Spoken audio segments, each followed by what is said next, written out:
Hi there everybody, it's UK independent Stampin' Up demonstrator Helzie here from slimandstylish.stampinup.net. Thank you very much for joining me today. Today I'm going to be playing with the Cottage Rose cling stamp set. Love this one, and I'm just going to be doing a very quick 5-minute card with it. So let's get started. You're going to need a piece of 10.5 by 14.8 centimetre cardstock. And I'm using these little ones here. I never use these because I just go for the big stamp all the time. And the sentiment I'm going for is this one, which also I've never used. It's going to be fab. So what I'm going to do with that is I'm just going to stamp it up and I'm going to pop it down on my card. Okay. I'm going to go in the middle, but more towards the top. I know that doesn't make sense, but it's going to be in the middle of the cardstock, almost towards the top. So I'm just going to go sort of like there. Okay. And then I'm going to use my flowers. Let me just grab a block to put those on.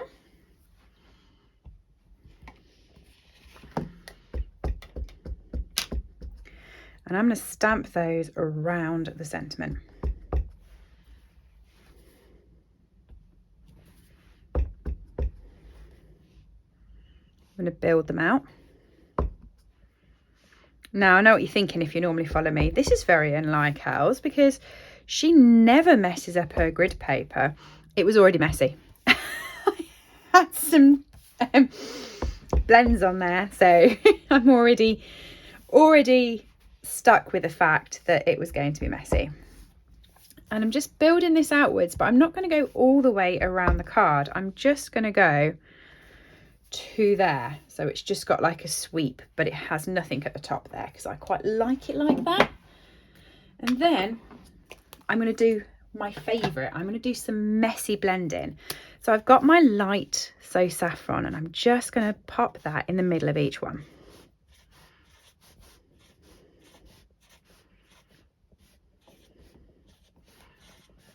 If it doesn't have a middle because it goes off the page, don't worry, because you're going to get in with another colour.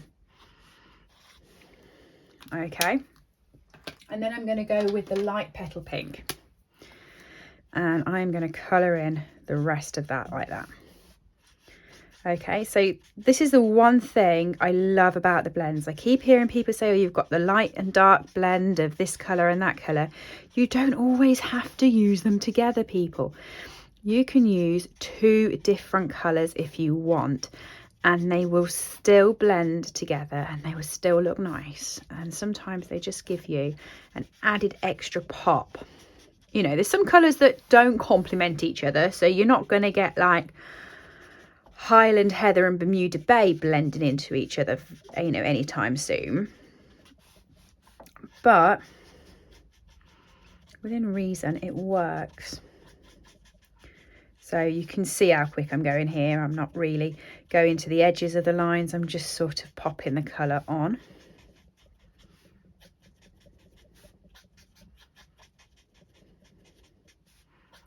Like that.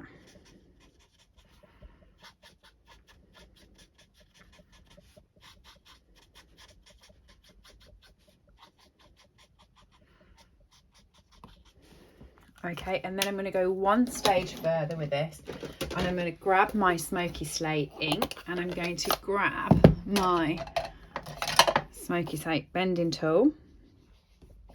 So I'm just going to grab some ink so that it will start making this side of the card look a little bit dirty, because it's obviously a grey, so it will just make it look a bit off-white, which will be lovely. And I'm only applying this over where the image is. This bit here is going to be staying perfect white, and I'm not going too mad with it. And you'll notice I'm starting off on my grid paper and I'm sweeping it in so that I don't get any harsh sort of colours or sweeps. That's going onto the grid paper to the side, and this is just going on quite softly. And that way you can build the colour up exactly to where you want it, which is about there. It's not massive, it's just a little bit. Okay, so I'm now going to add that onto my card base. So I keep my card bases already cut and already scored. So then all I have to do is fold and burnish them. They're all stuck to each other though, so I've just picked up about 10. They're now all sitting on the floor. Okay. Pop a bit of adhesive on the back of this.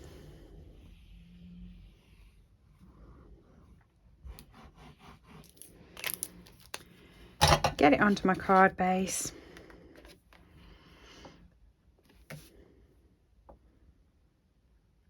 And then I'm just going to pop some embellishments on there. So I was going to use my metallic enamel effects, because I do normally use those on this video because it's just a bit quicker than me going through these, but I don't want to use them this time. I want to use something else. Oh, the iridescent pearls, there we go. That's what I want to use, spot on. So I'm just going to pop those on, and I'm going to use the small ones. 1, 2, 3. I like putting pearls on in 3s, and I've put them in a straight line going slightly down because that's where the image is going, and that is good enough for me. So there we are, 5-minute card using the Cottage Rose stamp set, but not using the Cottage Rose, which is the one I always use. So I've just gone totally out of the box and used this little one, and I think it's so cute. What do you think? I love it. Let me know in the comments below. I'm going to put a close-up of it over on my Instagram at Slim and Stylish. So do pop over there and you can see a close-up of it. If you do like this stamp or anything else I've used in this video, it's available from slimandstylish.stampinup.net. Yes, I did very casually move that over the messy part. I will see you all again soon, everybody. Have a lovely week. Bye. I hope you've enjoyed today's project. All items that I have used on this video are available to purchase from my store, www.slimandstylish.stampinup.net. Alternatively, if you would like a copy of our catalogues, please send me an email to slimandstylish@live.co.uk or leave me a comment below and I'll get in touch with you. I upload regular content to this channel, so if you do enjoy watching my tutorials, please make sure that you have subscribed and rang the bell to get notifications when new videos go live. Thank you for joining me and have a lovely day.